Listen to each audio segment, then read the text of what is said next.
Hello. I was reading this morning and I have something I have to tell you. At the end of the book of Joshua, he says, you need to decide which gods you're going to serve and serve them. And it made me feel really, really compelled to say this to everyone who can hear me. It's time to go back to church. Now, there's a lot of people who haven't been going to church because of the coronavirus, and I do not disagree with that. If you have to be very careful about the coronavirus and you haven't been going to church, that is completely okay.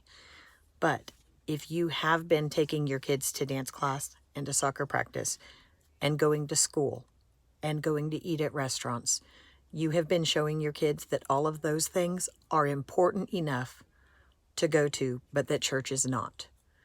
So here's the thing. I need you to go to church.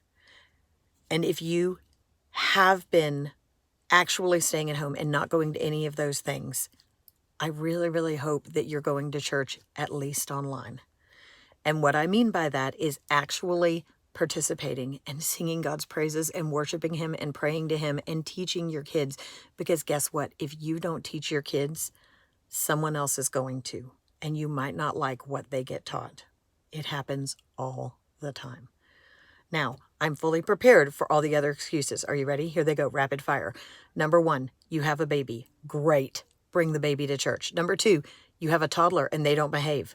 Awesome. Toddlers don't behave. In fact, they're loud and they're awful, but they're wonderful. And if you're in a church and you hear the sound of a child fussing or crying or giggling or singing their ABCs, that means that children are alive and well in the church, and that is a wonderful sound. If you don't have any clothes to wear, who cares? If you're going to get there late, better late than never. Now, if your response to all of those things is that there are judgy people at your church who make you feel bad, it's time to find a new church. And if you want to find a new church and you need helping, I guarantee if you reply to this post on Facebook or Instagram, not only will I tell you about churches, but other people will also comment and tell you about churches you can go where all of those things should be okay, because nobody should be making you feel bad about not going to church. But you know what? You need to go to church, and you need to go to church because God loves you and He has done so much for you and He wants you there. And you and I both know there have been times in this last year when you have been at your absolute wit's end and you have been praying to get through the day. You have been praying for someone's health. You have been praying for mental strength. You have been praying for financial strength, for the support of your business, or whatever it is that you've been suffering through. And when you pray, it feels really good to know God is there. Well, guess what? He's there and He's always going to be there. But how crummy does it feel to be asking Him for things when you haven't been doing anything for Him? And I'm telling you this from my own experience because I've been the person that is saying, God, I don't deserve you, but please, please help me anyway. And then He has.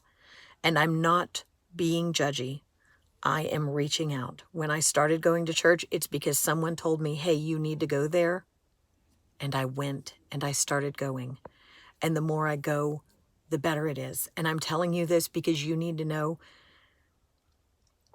And if you have questions or you have doubts, or if you think I'm wrong, please talk to me. Please let me help you, please. Because I'm telling you that you need God's love in your life. It changes everything. So last thing, at the end of Joshua, he says, as for me and my house, we will serve the Lord. And I pray today that that is all of you and all of your houses. Thank you.